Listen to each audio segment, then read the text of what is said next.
ଆସ ଏହି ପ୍ରଶ୍ନଗୁଡ଼ିକର ଉତ୍ତର ଆଲୋଚନା କରିବା। ସିରାଜଉଦ୍ଦୌଲାଙ୍କ ପରେ କିଏ ବଙ୍ଗର ନବାବ ହୋଇଥିଲେ? ମୀର ଜାଫର। ମୀର ଜାଫରଙ୍କ ପରବର୍ତ୍ତୀ ବଙ୍ଗର ନବାବ କିଏ? ମୀର କାସିମ। ମୀର ଜାଫର ଏବଂ ମୀର କାସିମଙ୍କ ମଧ୍ୟରେ ସମ୍ପର୍କ କ'ଣ? ମୀର କାସିମ ମୀର ଜାଫରଙ୍କ ଜାମାତା। ମୀର କାସିମ ତାଙ୍କ ରାଜଧାନୀ କେଉଁଠାକୁ ପରିବର୍ତ୍ତନ କରିଥିଲେ?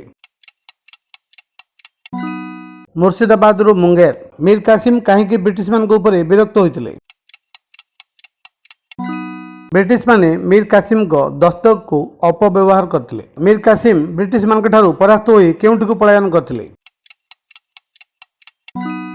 ଅବଧ ବା ଅଯୋଧ୍ୟା। ଅବଧରେ ରହି ମୀର କାସିମ ବ୍ରିଟିଶମାନଙ୍କ ବିରୁଦ୍ଧରେ କ'ଣ ଯୋଜନା କରିଥିଲେ?